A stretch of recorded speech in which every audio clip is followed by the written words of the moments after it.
अक्सर हम सब लोगों की एक शिकायत बहुत कॉमन रहती है कि हमें टाइम नहीं मिलता है। बट एक्चुअली हम सबके पास एक जैसा ही टाइम होता है। अब उस टाइम को हम लोग कैसे डिवाइड करते हैं ये इंडिविजुअली हम सब के ऊपर डिपेंड करता है। हमारे काम बहुत सारे पेंडिंग रह जाते हैं क्योंकि हम लोगों ने इसके लिए प्रॉपर प्लानिंग नहीं की होती है। तो कई बार बिना प्लानिंग के भी आप ये सब कर सकते हैं। डिपेंड करता है कि आप कितने एक्सपर्ट हैं अपने घर को मैनेज करने में और अपने सभी काम को टाइम पे फिनिश करने में। कुछ डेली की जो क्लीनिंग होती है उसको आप प्लान कर सकते हैं, लेकिन कुछ साफ़ सफाई ऐसी हो जाती है वो सडनली आपके सर पे आ जाती है। तो ऐसी कुछ साफ़ सफाई के लिए आपको थोड़ा सा अपना जो टाइम मैनेजमेंट है वो करना पड़ेगा। तो इससे आप अपने घर के काम सही समय पे निपटा भी पाएंगे और आपको कभी भी समय की कमी नहीं होगी। Hello guys, welcome back. आज के वीडियो में आपके साथ कुछ क्लीनिंग टिप्स शेयर कर रही हूँ जिससे कि आप अपने घर की साफ़ सफाई जल्दी और समय पे कर सकते हैं और इससे ना आप मोटिवेट भी होंगे और आपको ना कोई भी काम या क्लीनिंग करना बोझ नहीं लगेगा। तो चलिए स्टार्ट करते हैं आज का वीडियो। हम लोग अपने घर में रग्स या फिर कारपेट्स बिछा के रखते हैं जिससे हमारा घर काफ़ी ज़्यादा सुंदर दिखता है, लेकिन ये भी आपके साथ साथ ना एक बहुत बड़ा काम लेकर आएगा। इसमें आपके क्लीनिंग के काम भी ऐड हो जाएंगे अगर आप अपने घर में रग्स या फिर कारपेट्स यूज़ करते हैं, क्योंकि ये कारपेट्स भी गंदे होते हैं और इनको साफ़ करना इजी काम नहीं है। मेरे यहाँ पे बहुत ज़्यादा बड़े कारपेट्स नहीं हैं, मैं छोटे वाले रग्स ही यूज़ करती हूँ क्योंकि मुझे पता है कि शायद मैं जो बड़े रग्स हैं, जो बड़े कारपेट्स हैं, उनको मैनेज नहीं कर पाऊँगी क्योंकि वो बहुत ज़्यादा हैवी होते हैं और उनको घर में वॉश करना बहुत ज़्यादा डिफ़िकल्ट काम है, वो भी अकेले। तो इन सब चीज़ों को ना ध्यान में रखते हुए ही आप अपने घर में सामान रखिए। आपको अगर कुछ चीज़ें अच्छी लगती हैं लेकिन आप वो मैनेज नहीं कर पाएंगे इन फ्यूचर, तो उन चीज़ों को अवॉइड करना ही अच्छा है। लेकिन अगर आपके घर में ऐसे मीडियम साइज़ के या फिर थोड़े छोटे रग्स हैं, उनको कैसे वॉश करें उसके लिए ना मैं एक टिप्स आपके साथ शेयर कर रही हूँ। तो जैसे मेरे यहाँ पे टेरेस है, आपके यहाँ पे बालकनी हो सकती है या फिर आप इसे बाथरूम में भी वॉश कर सकते हैं।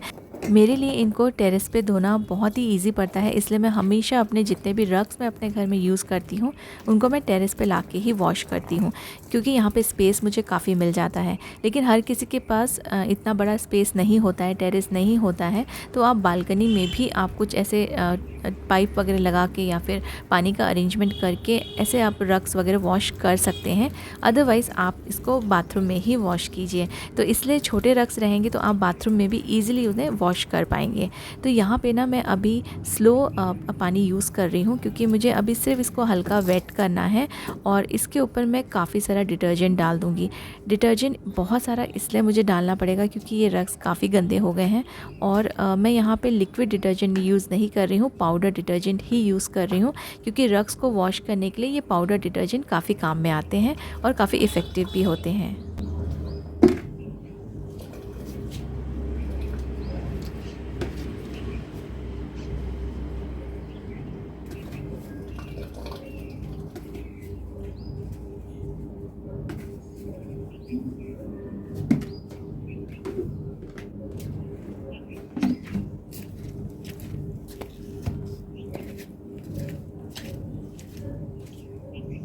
इसके ऊपर मैंने डिटर्जेंट डाल के मैंने स्लो वाला जो पानी है ना वो मैं यूज़ कर रही हूँ, क्योंकि अगर मैं यहाँ पे बहुत ज़्यादा फ़ोर्स वाला पानी यूज़ करूँगी तो डिटर्जेंट जो है वो ऐसे ही पानी के प्रेशर के साथ बह जाएगा और फिर रग्स जो है अच्छे से क्लीन नहीं हो पाएंगे।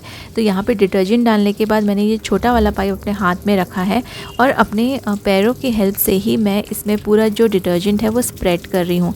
अब स्प्रेड करते करते ही बहुत सारी गंदगी ऐसे ही निकल जाएगी, तो स्क्रबिंग भी बहुत ज़्यादा नहीं करनी पड़ेगी। बहुत सारी लेडीज़ लोग बैठ के करते हैं तो उससे ना आपके पैरों में भी दर्द हो सकता है और आपकी कमर में भी दर्द हो सकता है, और हाथ से अगर आप इसको स्क्रब करेंगे तो बहुत ज़्यादा मेहनत लगती है।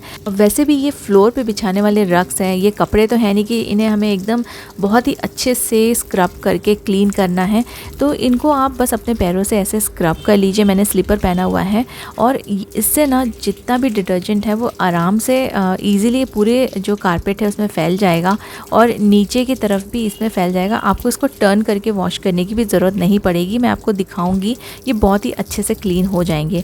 तो दोनों ही कारपेट पे मैं सेम प्रोसीजर यूज़ कर रही हूँ, अच्छे से डिटर्जेंट फैला रही हूँ और अभी तक मैंने यहाँ पे कोई भी ब्रश या स्क्रबर यूज़ नहीं किया है।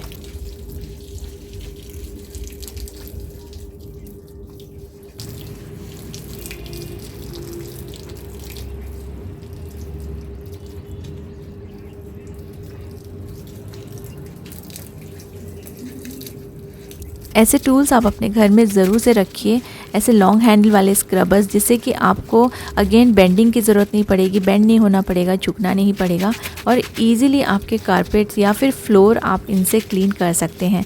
तो बहुत ही अच्छे से आराम से मैंने इनको क्लीन कर लिया है और जितनी भी गंदगी थी ना, सब आराम से निकल गई है।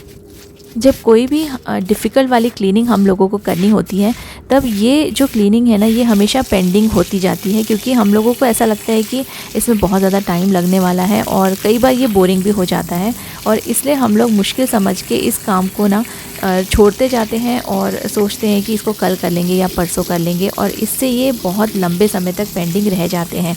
घर के चाहे कोई भी काम हो, किचन के काम हो, खाना बनाना हो या फिर ऐसी डिफ़िकल्ट क्लीनिंग करनी हो, तो इसको इजी तरीके से अगर आप करेंगे तो आपको ये जो काम है ये बर्डन नहीं लगेंगे और आप इसे कभी भी पेंडिंग नहीं छोड़ेंगे। आपके घर में अगर हैवी या बड़े रग्स हों, उनको भी आप ऐसे क्लीन कर सकते हैं। बस उसको उठाने के लिए आपको शायद किसी की हेल्प लग सकती है, क्योंकि जो छोटे रग्स होते हैं वो तो ईज़िली आप अकेले मैनेज कर लेंगे, लेकिन जब ये गीले हो जाते हैं ना, भीग जाते हैं पानी की वजह से, ये इनका जो वेट है ये डबल हो जाता है। तो बड़े रग्स अगर आप वॉश कर रहे हो तो मेक श्योर कीजिए कि आपके साथ कोई ना कोई हेल्प करने के लिए हो। जब ये गीले रहते हैं तब आप इन्हें उठा के आराम से सुखा सकें किसी की हेल्प लेके। तो देखिए पीछे भी मुझे ना, इसके जो कारपेट के पीछे बिल्कुल भी मुझे वॉश करने की ज़रूरत नहीं पड़ी। मैंने सिर्फ सामने ही डिटर्जेंट डाला था और क्योंकि मैंने इन्हें पैर से और ब्रश से दोनों से स्क्रब कर लिया, तो पीछे के साइड भी ये ऑटोमेटिकली क्लीन हो गया है। और यहाँ छत पे दिन भर काफ़ी अच्छी धूप आएगी अभी थोड़ी देर में, तो ये अच्छे से सूख भी जाएंगे और आज की आज ही मैं इन्हें वापस से अपने रूम्स में यूज़ कर पाऊँगी। तो ये अच्छे से सूख गए हैं और ये बहुत ही अच्छे से वॉश हुए हैं। आपको मैं पास से भी दिखाती हूँ, क्योंकि ना ये ऐसा लगता है कि बहुत ज़्यादा स्क्रब अगर हम नहीं करेंगे तो चीज़ें साफ़ नहीं होगी, लेकिन मैंने बहुत ही ईजी तरीके से इनको वॉश किया है। आप जब भी अपने रग्स को वॉश करें तो ये वाला तरीका ज़रूर यूज़ करके देखें। आपको बैठना भी नहीं पड़ेगा और आपको बहुत ज़्यादा हाथों से स्क्रब भी नहीं करना पड़ेगा। वाइट कलर का ये रग है, लेकिन फिर भी इसमें जितनी भी गंदगी थी ना, सब निकल गई है और ये काफ़ी अच्छे से क्लीन हो गए हैं।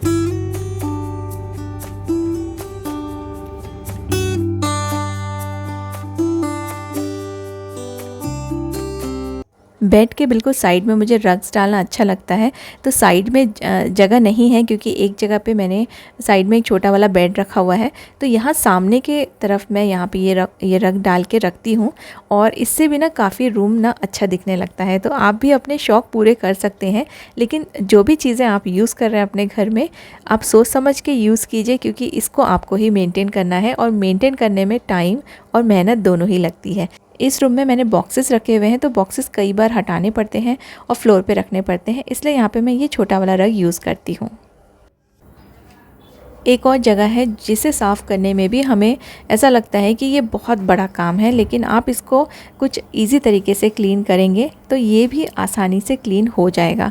ऐसे वाले जो बेड रहते हैं जिनके अंदर में कोई स्टोरेज नहीं रहता है, तो नीचे काफ़ी स्पेस ओपन रहता है और ओपन स्पेस का होना मतलब बहुत सारे डस्ट का जमना और यहाँ से बहुत सारी गंदगी ऑटोमेटिकली जमती रहती है। चाहे आप कितना भी घर साफ़ रखें, लेकिन बेड के नीचे आपको बहुत सारे जो गंदगी है, बहुत सारा डस्ट आपको मिल जाएगा। जब भी आप यहाँ पे चेक करेंगे ना, तो कुछ ना कुछ गंदगी आपको ज़रूर से मिल जाएगी। तो इस एरिया को भी मेंटेन रखना बहुत इंपॉर्टेंट है। इसके लिए आपके साथ बहुत ही आसान सा मैं एक टिप शेयर कर रही हूँ।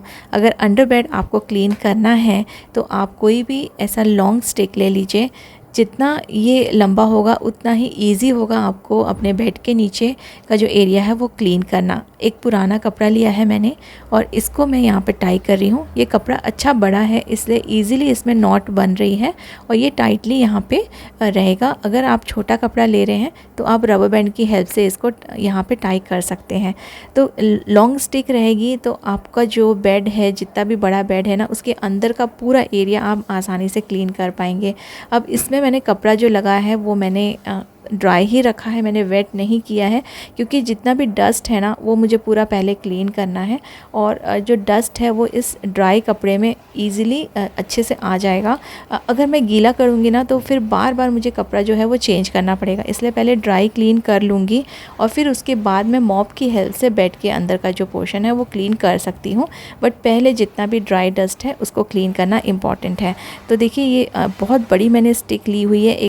मेरे पास ये फ़ैन क्लीनर का ये मॉप है जो मैंने आपके साथ शेयर भी किया था पहले, तो ये वो उसकी स्टिक मैं यूज़ कर रही हूँ और उसी का जो ये पोर्शन है ना उसको यूज़ कर रही हूँ जहाँ पे मैंने ये कपड़ा बांध के रखा हुआ है।